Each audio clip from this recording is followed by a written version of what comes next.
Dövlət başçısı İlham Əliyevin əmək pensiyalarının sığorta hissəsinin indeksləşdirilməsi haqqında sərəncamısa 1 milyon 240 min nəfərə şamil olunacaq. Bu ümumi pensiyaçıların 94% deməkdir. Minimum aylıq əmək haqqının artırılması haqqında digər sərəncamsa təqribən 146 min nəfəri əhatə edəcək. Əmək və Əhalinin Sosial Müdafiəsi Nazirliyində keçirilən mətbuat konfransında bu barədə məlumat verilib. Pensiyaların sığorta hissəsinin indeksləşdirməsinə hər ay təqribən 10,21 milyon manat, il ərzində isə 122,5 milyon manat əlavə vəsait yönəldiləcək. Ümumilikdə pensiyaların sığorta hissəsinin artırılması prosesi pensiyaçıların 94%-nə və ya 1 milyon 240 min nəfərinə şamil olunacaq. Vətəndaşların əmək pensiyalarının sığorta hissəsini təşkil edən məbləğlər müxtəlif olduğundan bu artımların məbləğləri də fərqli olacaq. Əmək və Əhalinin Sosial Müdafiəsi Naziri Səlim Müslümov jurnalistlər üçün keçirdiyi mətbuat konfransında onda bildirdi ki, Azərbaycanda əmək pensiyaçılarının sayı ötən il 16,1 min nəfər artaraq 1 milyon 316 min nəfər təşkil edib. Sistemdə bu gün qeydiyyatda olan bütün pensiyaçıların 94%-nə və ya 1 milyon 240 min nəfərinə şamil olunacaq.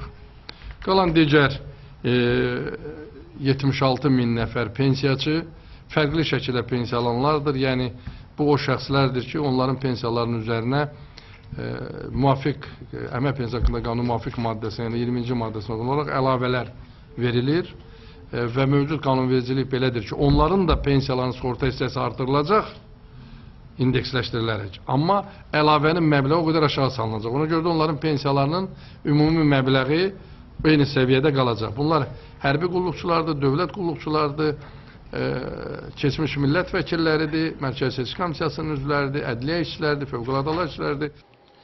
Dövlət başçısının minimum aylıq əmək haqqının artırılması ilə bağlı imzaladığı digər sərəncama gəlincə isə nazir dedi ki, bu ümumilikdə təqribən 146 min nəfərə əhatə edəcək. Nazirin sözlərinə görə hazırda Nazirliyin elektron baza sistemində əmək müqavilələri üzrə qeydiyyatdan keçən 71 nəfər var ki, onların əmək haqqları 105 manatın altındadır. Bunların əmək haqqlarının minimal əmək haqqlarının az olmasının başlıca səbəbi isə həmin şəxslərin iş saatlarının az olması və ya yarım ştat işdə çalışmalarıdır. Bu sərəncamdan sonra həmin şəxslərin də maaşları artırılacaq.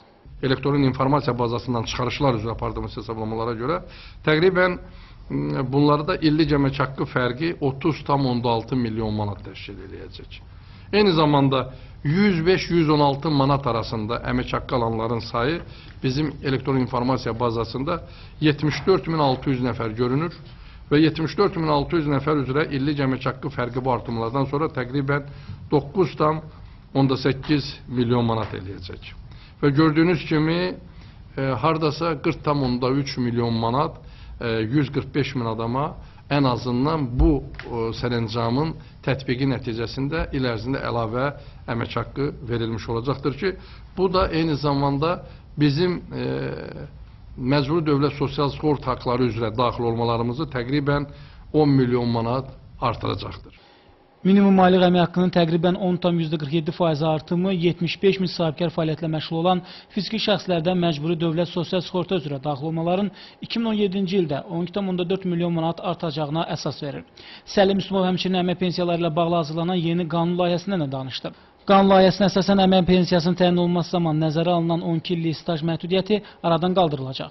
Tural Qurbanov, Zarda Daşov.